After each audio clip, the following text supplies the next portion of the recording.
ओम कृष्णाय वासुदेवाय हरे परमात्मने प्रणत क्लेश नाशाय गोविंदाय नमो नमः।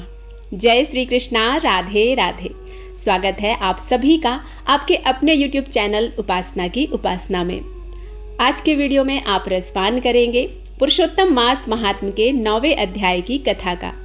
पिछले अध्याय में आपने सुना पांडवों के द्वारा किस प्रकार से अज्ञानतावश मलमास का निरादर किया गया, और इसके साथ ही आपने सुना कि द्रौपदी का पिछले जन्म का वृत्तांत क्या है।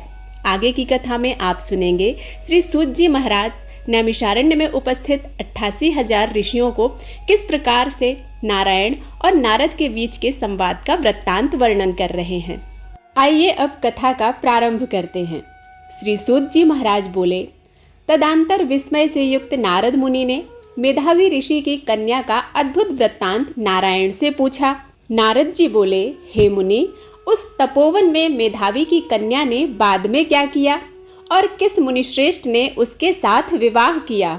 नारद की जिज्ञासा को जानते हुए श्री नारायण जी बोले, अपने पिता को स्मरण करते करते और बराबर शोक करते करते उस घर में कुछ काल तक उस कन्या का व्यतीत हुआ। सिंह से भागती हिरणी की तरह घबराई हुई, सूने घर में रहने वाली, दुख रूपी अग्नि से उठी हुई, भाप द्वारा बहते हुए अश्रु नेत्र वाली, जलते हुए हृदय कमल वाली, दुख से प्रत्येक क्षण गर्म श्वास लेने वाली, अति दीना घिरी हुई सर्पिणी की तरह अपने घर में सरुद्ध अपने दुख को सोचती और दुख से मुक्त होने के उपाय को न देखती हुई, उस किशोरी को उसके शुभ भविष्य की प्रेरणा से सांत्वना देने के लिए उस वन में अपनी इच्छा से ही पर क्रोधी, जिनको देखने से ही इंद्र भयभीत होते हैं, ऐसे जटा से व्याप्त साक्षात शंकर के समान भगवान दुर्वासा ऋषि आए। हे नारद, भगवान कृष्ण ने राजा युधिष्ठिर से कहा कि हे राजेंद्र, वह दुर्वासा ऋषि वही हैं जिनको आपकी माता कुंती ने बालापन में प्रसन्न किया था।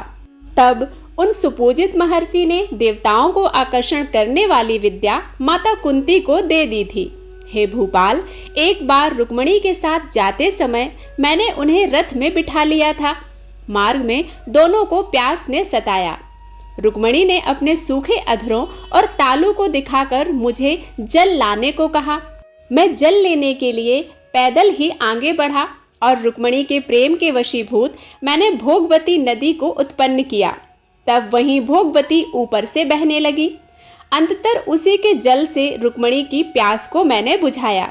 इस प्रकार रुक्मणी की प्यास का बुझना देख उसी क्षण अग्नि की तरह दुर्वासा ऋषि क्रोध से जलने लगे और प्रलय की अग्नि के समान उठकर ऋषि दुर्वासा ने मुझे श्राप दिया और बोले, बड़ा आश्चर्य है हे कृष्ण, रुक्मणी तुमको सदा अत्यंत प्रिय हैं, अतः स्त्री के प्रेम से युक्त तुमने मेरी अवज्ञा कर अपना महत्व दिखाते हुए रुक्मणी को इस प्रकार पानी पिलाया, इसलिए तुम दोनों का वियोग होगा। इस प्रकार उन्होंने श्राप दिया था।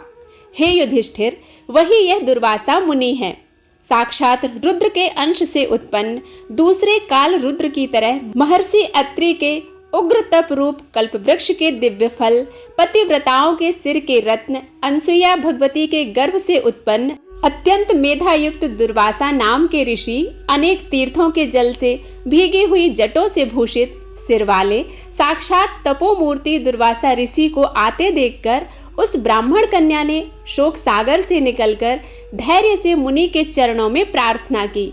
प्रार्थना करने के बाद जैसे वाल्मीकि ऋषि को जानकी अपने आश्रम में लाई थी, वैसे ही वह कन्या भी ऋषि दुर्वासा को अपने घर में लाकर अर्घ्य, पाद्य और विविध प्रकार के जंगली फलों और पुष्पों से आतिथ्य करके वह कन्या विनय करती हुई बोली, हे महाभाग, हे अत्रि कुल के सूर्य, आपको प्रणाम है। हे साधु, मुझ अभागी के घर में आज आपका शुभ आगमन हुआ है। हे मुनि, आपके आगमन से आज मेरा भाग्योदय हुआ है, अथवा मेरे पिता के पुण्य के प्रवाह से प्रेरित आप मुझे सांत्वना देने के लिए ही मुनि सत्तम आए हैं। आप जैसे महात्माओं के पांव की धूल जो है वह तीर्थ रूप है। उस धूल का स्पर्श करने वाली मैं अपना जन्म आज सफल कर सकी हूँ। आज मेरे सभी व्रत भी सफल हुए।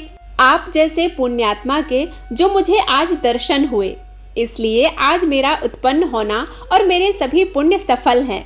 ऐसा कहकर वह कन्या दुर्वासा के सामने चुपचाप खड़ी हो गई।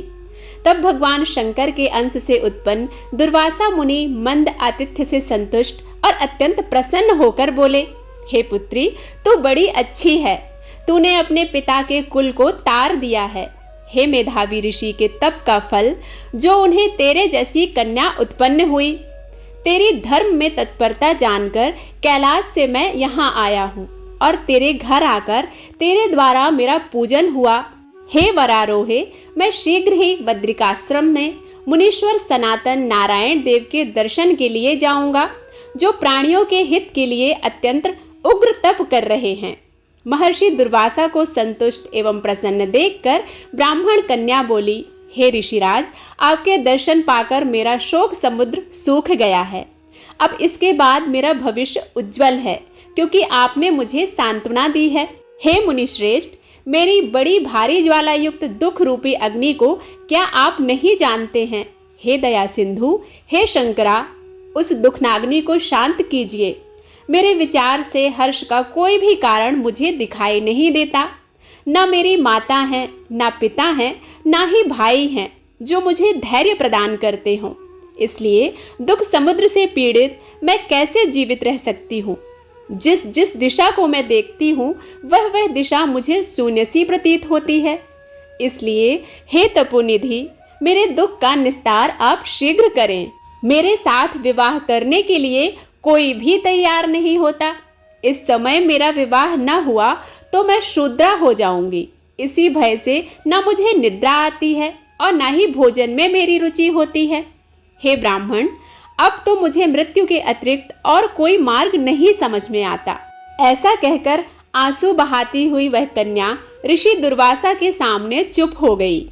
तब ऋषि दुर्वासा कन्या का दुख दूर करने का उपाय सोचने लगे। श्री नारायण नारद से बोले, इस प्रकार मुनि कन्या के वचन सुनकर और उसका अभिप्राय समझकर बड़े क्रोधी मुनिराज दुर्वासा ने उस कन्या का कुछ हित विचार करके पूर्ण कृपा से उसे देखकर सारभूत उपाय बतलाया।